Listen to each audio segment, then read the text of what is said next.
Thank you. I'm excited, challenged, and honored to be your president. Thank you for your trust. I'm also truly humbled because when I picture myself, it isn't at the podium of an important national conference in a fancy Las Vegas hotel. It's in a nursing school classroom scanning my students' eyes for the question marks, then finding a way to deliver essential information to those students to assure understanding, so those students might use that knowledge to care for others. We understand exactly how that student feels because every one of us has felt that way. We join the nursing profession because we must. It's what makes us real to ourselves. We have a rock-solid need to care for total strangers, to make a difference to them when they're at their most vulnerable, sometimes at their least lovable. We have compassion and passion for patient care, and when we have the proper tools in our hands, the tools that excellent nurses use, we love the science, we love the work. Every day is meaningful. But at the heart of the matter, most of all, nurse educators love to care for the students and the patients they serve. It's what all of us share. It's unspoken most of the time, but it's not unimportant. I've always been a huge fan of the National League for Nursing. I've loved its organization's history. And frankly, I surprised myself when I discovered how much I wanted this job. I was driven by my passion and belief that I could be useful, of loving service in support of the NLN's essential mission. The NLN's origins intrigued me. We were America's first organization for nursing. We met in 1894 at the Society of Superintendents of Training Schools for Nurses, after nursing leaders convened at the World's Fair in Chicago the previous year. It was their prescient position that nursing education is the foundation that underpins all nursing care, and therefore every element of health care itself. The group assembled for the, quote, establishment and maintenance of a universal standard of training. In 1917, our name changed the National League for Nursing Education, and we released the first national curriculum for nursing, with its emphasis, unchanged today, that insists faculties themselves must create their own pathways to high education standards. The NLN, as we know it now, defined academic nursing, brought respect and credibility to our profession's place in the academy, and always, always supported nursing education to be imaginative and adaptable. Those roots shaped us. It is clear that nursing care results in dramatic changes in the lives of the people we serve. We think about it every day. And the NLN began as an entity defining the cutting edge, and we remain there. This dedication to nurse educators and their pivotal role in human health distinguishes the NLN from other organizations. It is focused, real, built on generations of leaders whose efforts were relentless in advancing nursing practice through excellence in nursing education.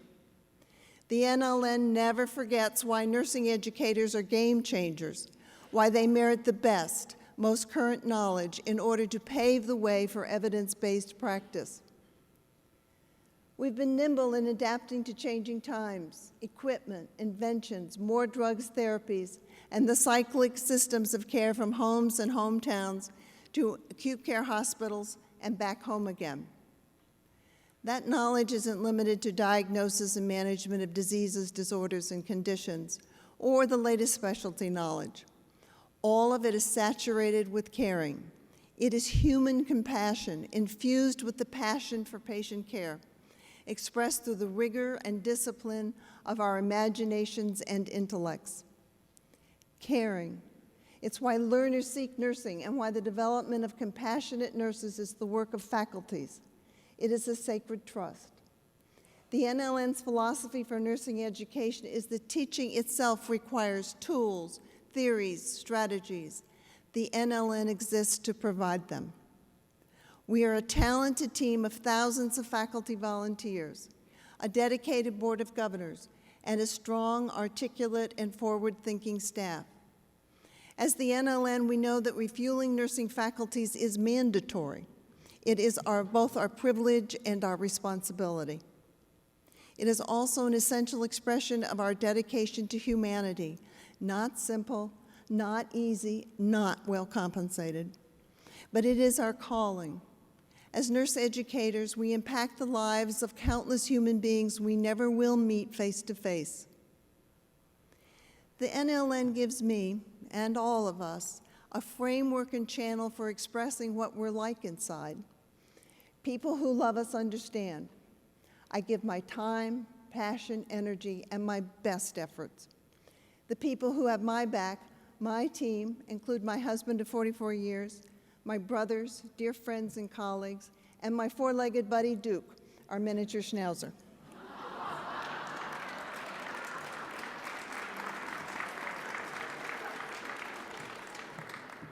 For me, nursing education is the crown jewel of our profession.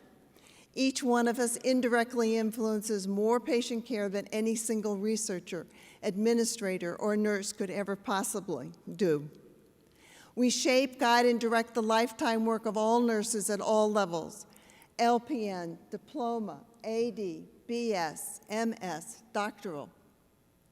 My pathway to the NLN began when I was an undergraduate nursing student at Duke. My mother was the community board member of Constituent League of the National League for Nursing, the Connecticut League for Nurses Board of Directors. Volunteer work was so meaningful to her that she was eager to expose it to me, so I audited her course by sitting on the sidelines at many board meetings. It got me pondering the pivotal role of nurse educators and the differences they had already made in my life. I learned that volunteering was a rewarding way to serve the profession I love. In short, I caught the volunteer bug. And I can't imagine my career, in fact my life, without the volunteer work that has made me the nursing leader I have become. My promise to the NLN and to you personally, to the present and to the future of nursing profession, is that I will do my best to assure that our members have the resources, the latest and best research, the newest techniques, and the encouragement to co-create the best teaching learning environments. I'm proud to be an NLN leader, to serve our profession and to give my time, energy, intellect, and spirit to advancing nursing faculties. So how will I do this? What will we do together in the next 2 years? I think we need to talk about how we will best ways we will advance our work. Internationally. The NLN's mission statement includes an important word. We've heard it often. That word is global. During our 2 years together, we will focus on international nursing education and educators. Let me explain why. In my day job, I am dean of what is probably the largest public nursing education program in the country. On any given day, we are preparing some 19,000 students. We can handle so many students because of our incredibly hardworking faculty has found ways to increase capacity. They're here through our use of values, and those values shared with the NLN: caring, integrity, diversity, and excellence. We stirred in our determination of responsibility and to be responsive to those communities we serve and to our students. We started with high-quality in-seat programming, painstakingly, in continual conversation with our students, and with great attention to detail. We found innovative ways to adapt our programming to the online world. I'm proud that our college now has earned designation as the NLN Center of Excellence, a testament to our faculty's stellar student-focused efforts. I point this out not only because I'm very proud of our faculty, but because I think the NLN's international challenges are surprisingly similar. One NLN objective is to be a key player in creating a community of nurse educators from around the world and to influence issues related to excellence in nursing. As we, as faculty, need open, receptive approaches to understanding international nursing education. From our large online experience, I am learning some of the options now available to us thanks to the cloud. Imagine the possibilities, how we might take maximum advantage of options that would have been pipe dreams only months ago.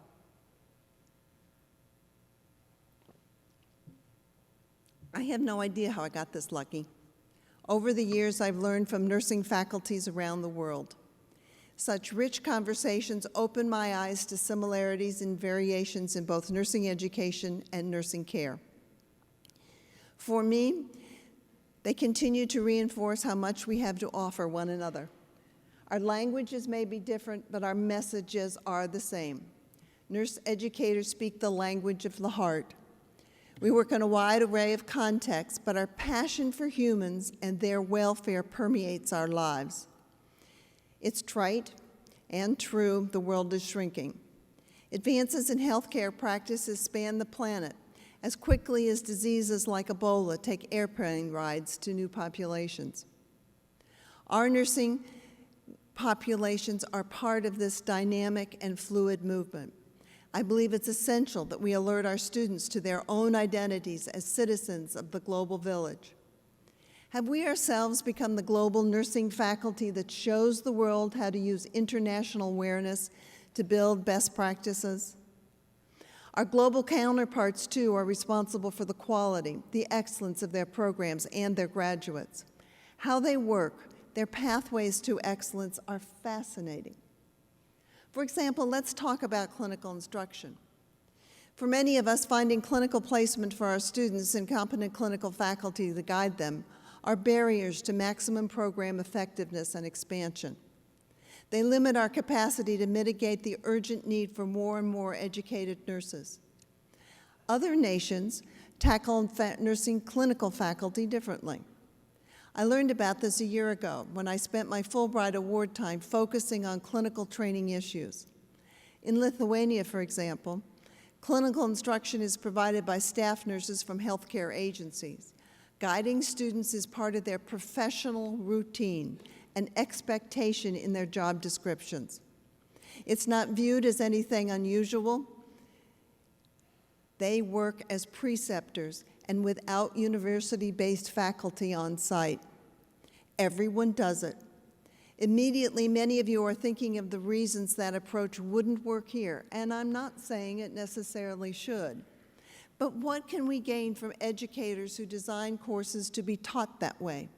How can those educators learn from the clinical faculty roles we use?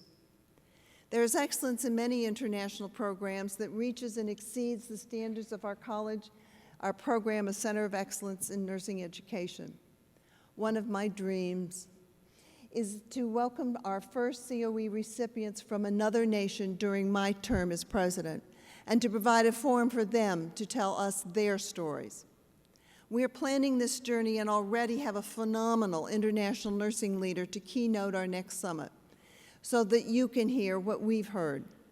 You can expect an exciting, outstanding experience next year, so come. Nationally, inherent in the NLN's commitment to nursing education and to the specialized role of the nurse educator is dedication to students and to the nursing profession itself.